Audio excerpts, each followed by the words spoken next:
Siapa sangka, seorang pemulung miskin yang dulu bekerja sebagai TKI di luar negeri, justru menolong seorang CEO cantik yang terjatuh dan terkilir di taman.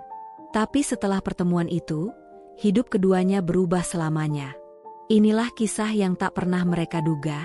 Siang itu, matahari bersinar terik di atas taman kecil di pinggir kota. Udara begitu panas, angin pun enggan berembus. Hanya suara burung dan langkah kaki pelan yang terdengar di antara dedaunan kering yang berguguran.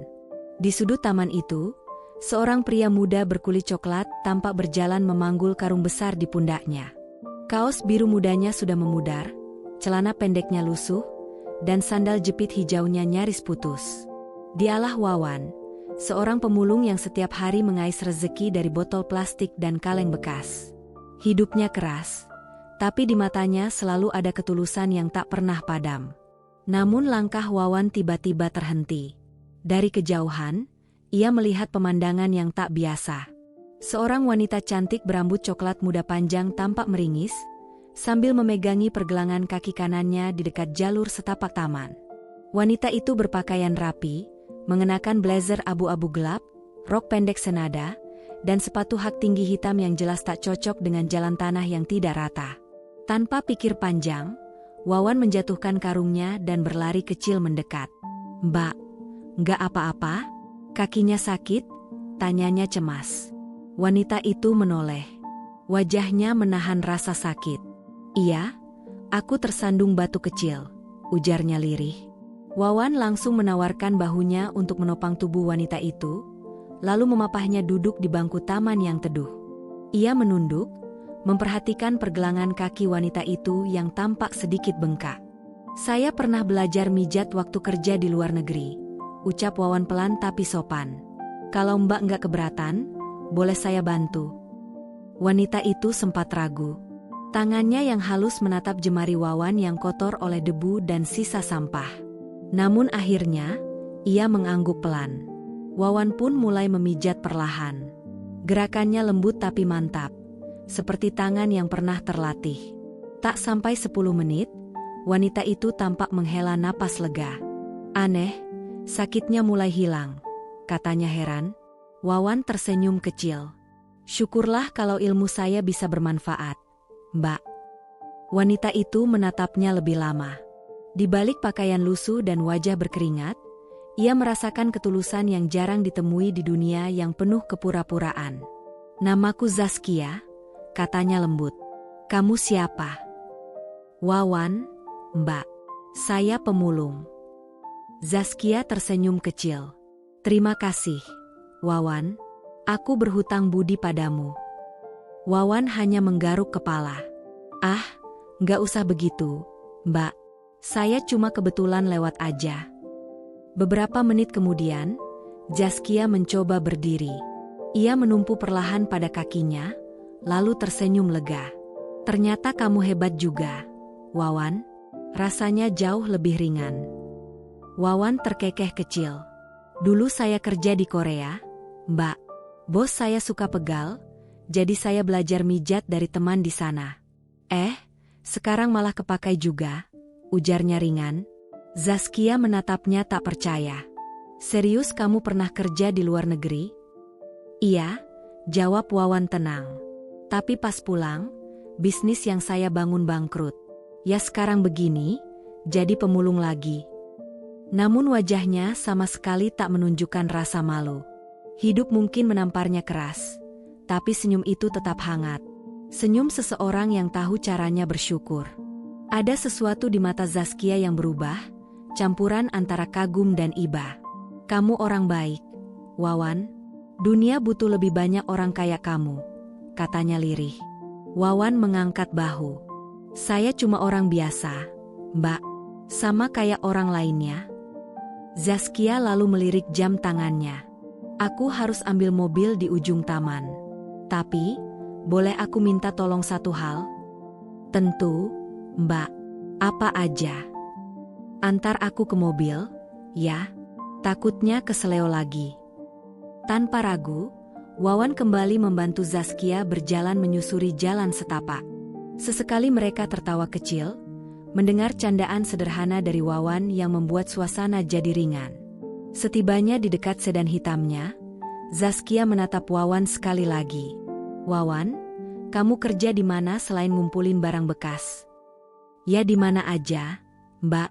Kadang bantu bersihin warung, kadang ngambilin botol." Zaskia berpikir sejenak, lalu berkata pelan, "Kalau begitu, mau nggak kamu kerja di rumahku? Aku butuh sopir.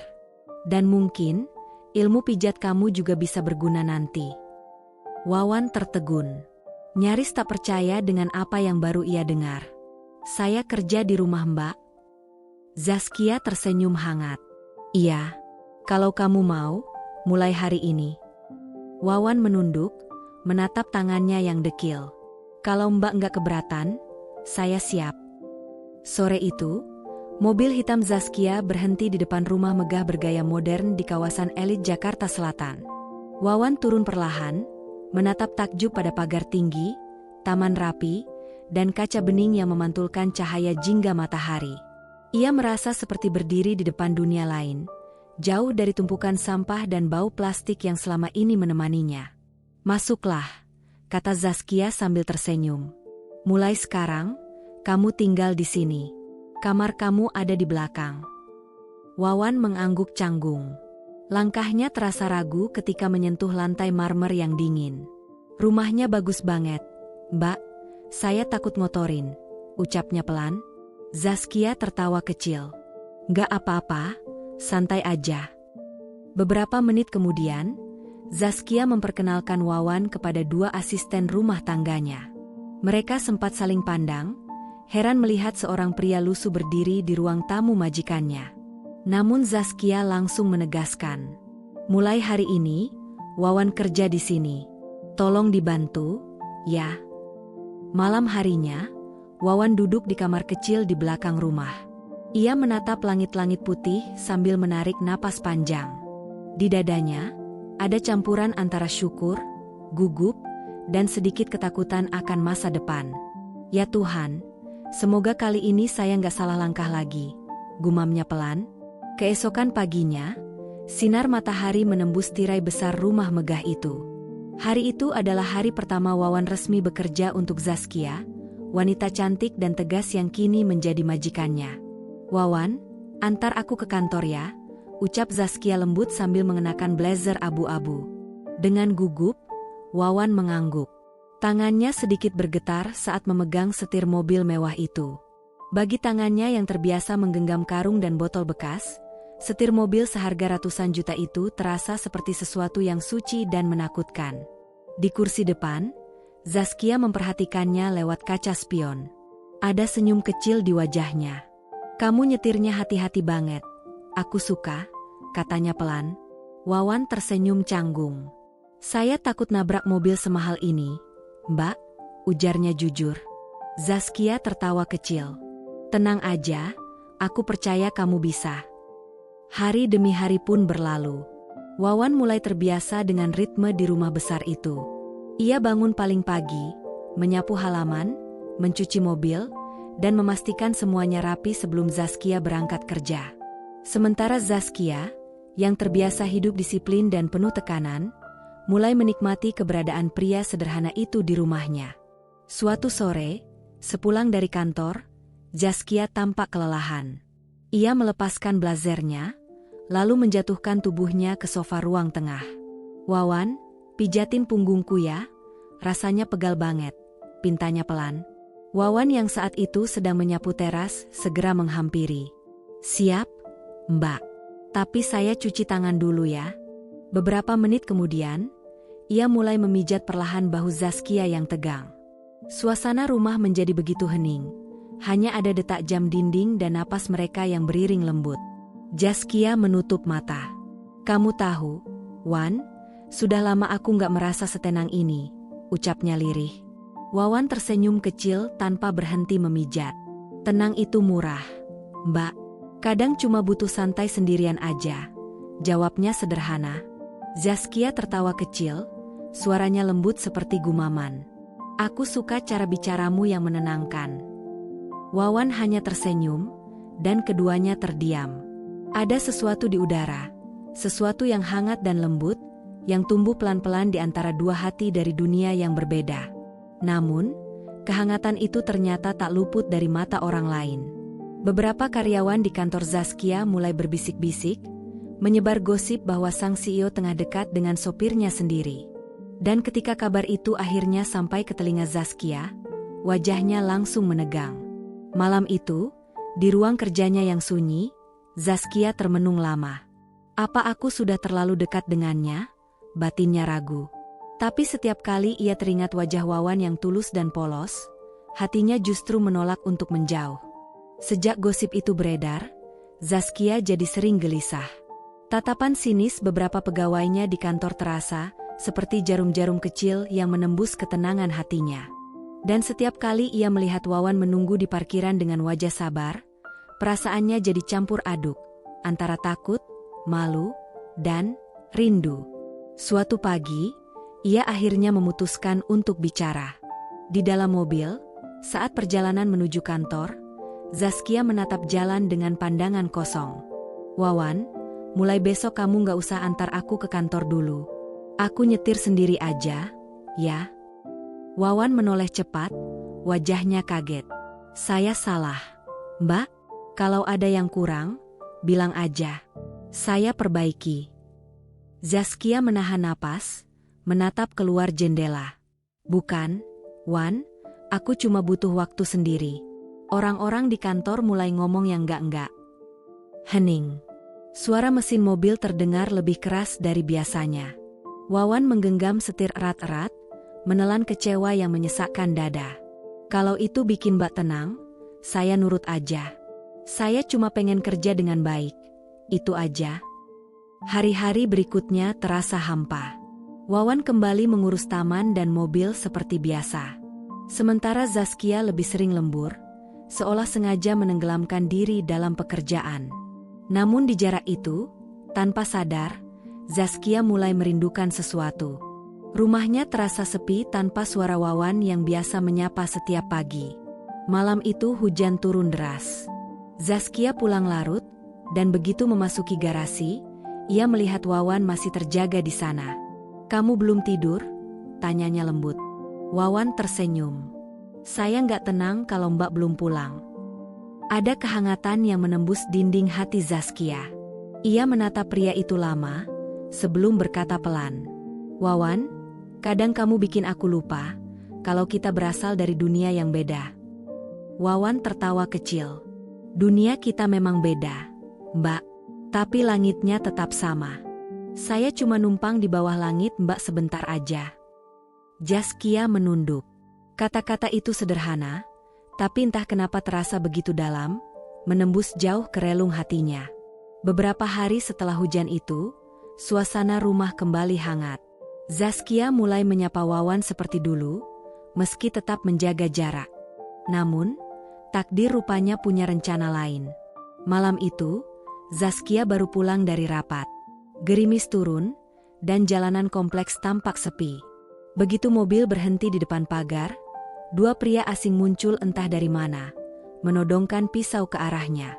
Serahin tasnya, cepat, teriak salah satu dari mereka. Zaskia terkejut, tangannya gemetar. Dalam sekejap, pintu garasi terbuka. Wawan muncul sambil berlari, tanpa pikir panjang. Jangan ganggu dia, teriaknya. Salah satu perampok mendorongnya keras, tapi Wawan tak mundur.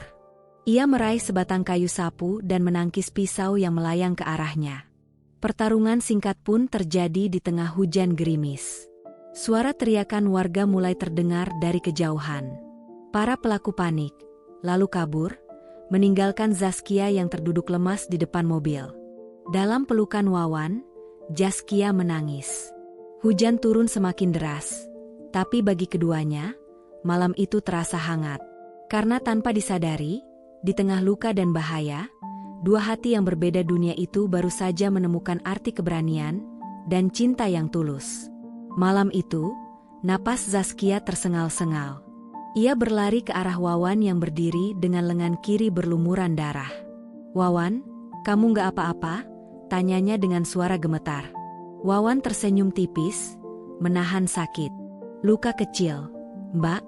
Yang penting Mbak selamat. Goresan pisau di lengannya memang tak dalam, tapi bagi Zaskia, itu sudah cukup membuat dadanya bergetar ketakutan.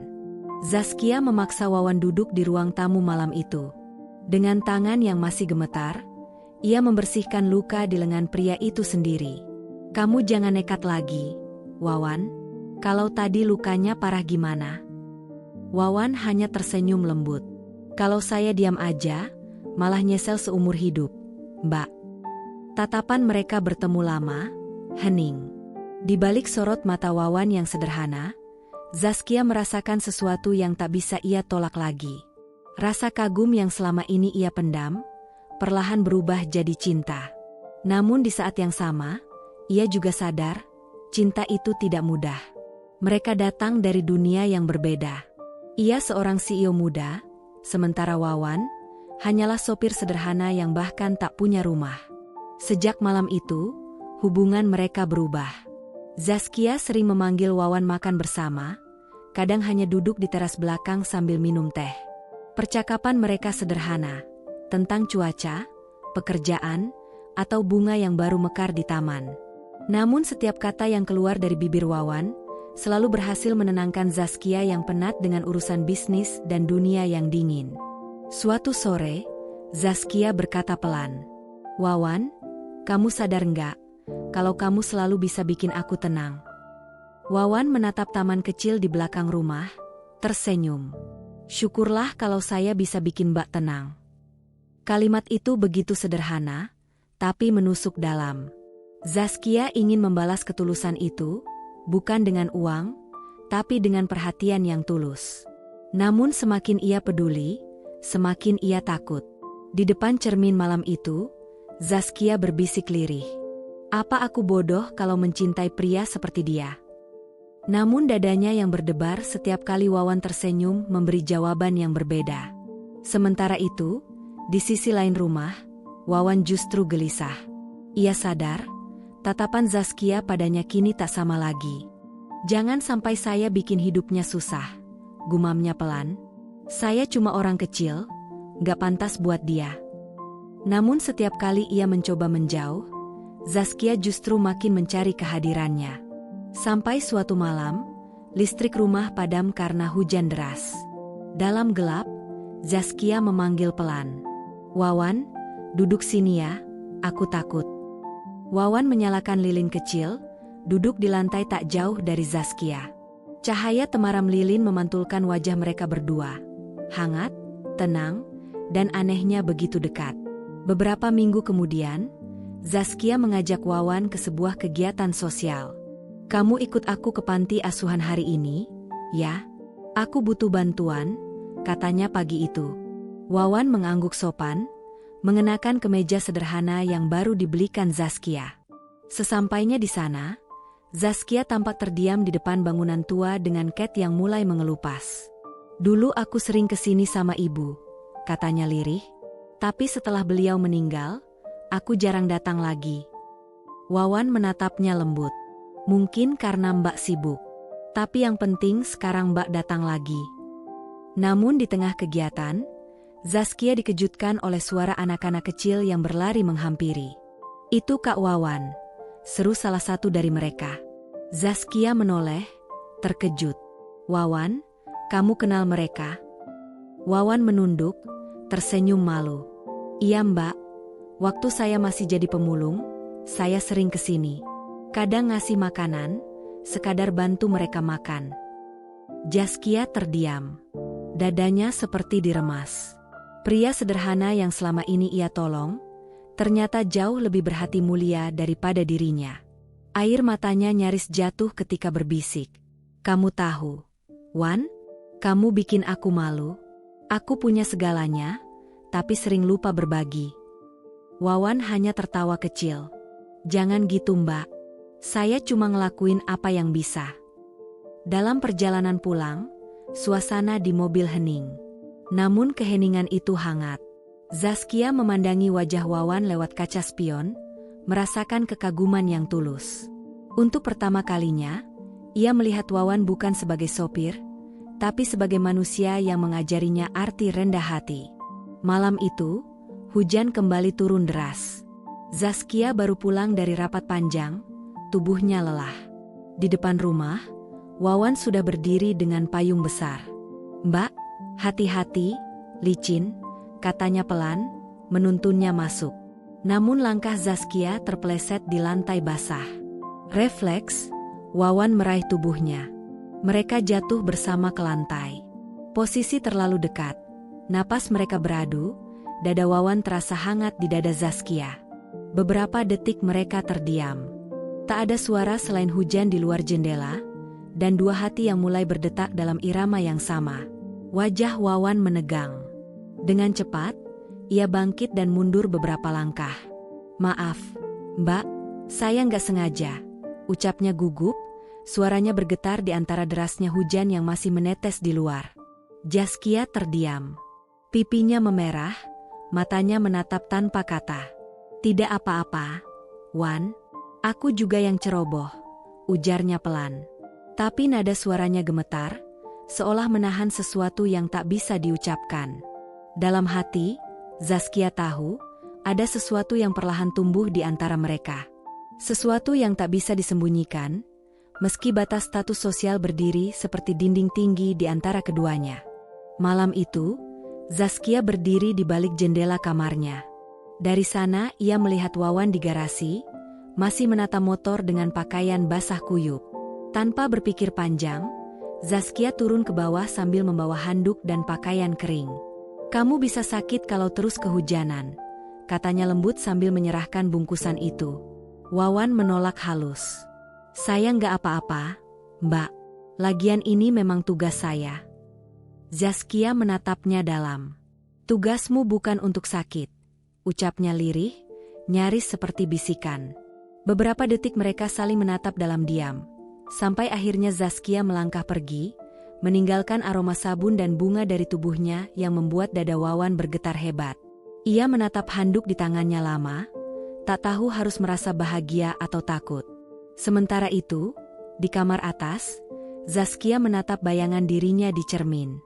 Dengan suara nyaris tak terdengar, ia berbisik, "Aku jatuh cinta pada sopirku sendiri." Beberapa bulan pun berlalu. Banyak hal berubah dalam hidup Zaskia dan Wawan. Zaskia kini lebih sering berbicara dengannya, bukan lagi sebagai majikan dan sopir, melainkan dua manusia yang saling memahami, saling mengisi ruang sepi masing-masing. Suatu sore, Zaskia mengajaknya ke sebuah lahan kosong di pinggir kota. "Aku ingin bangun rumah singgah di sini," katanya sambil memandang hamparan tanah yang masih gersang. "Untuk orang-orang jalanan. Buat mereka yang gak punya tempat pulang." Wawan terdiam lama. Matanya berkaca-kaca. "Saya dulu juga pernah gak punya tempat, Mbak," ucapnya lirih. "Kalau boleh, saya ingin bantu." "Tentu boleh," jawab Zaskia dengan senyum yang tulus. "Aku malah ingin kamu yang mengelolanya." Sejak hari itu, Wawan hidup dengan semangat baru. Ia mengajak kawan-kawan lamanya, para pemulung, pengamen, dan pekerja kasar, untuk ikut bergotong royong. Zaskia menyediakan modal dan bimbingan, sementara Wawan memimpin di lapangan. Hari demi hari, rumah singgah itu mulai hidup. Anak-anak jalanan kembali tertawa, para orang tua miskin bisa tidur dengan tenang, dan aroma makanan hangat selalu memenuhi udara. Suatu sore, Zaskia berdiri di depan bangunan yang kini berdiri megah dengan cat putih sederhana. Ia menatap Wawan yang sedang bercanda dengan anak-anak kecil. Ada kehangatan yang mengalir di dadanya.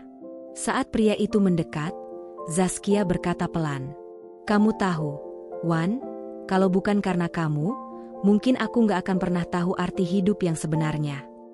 Wawan tersenyum, menunduk malu. "Saya cuma orang biasa, Mbak."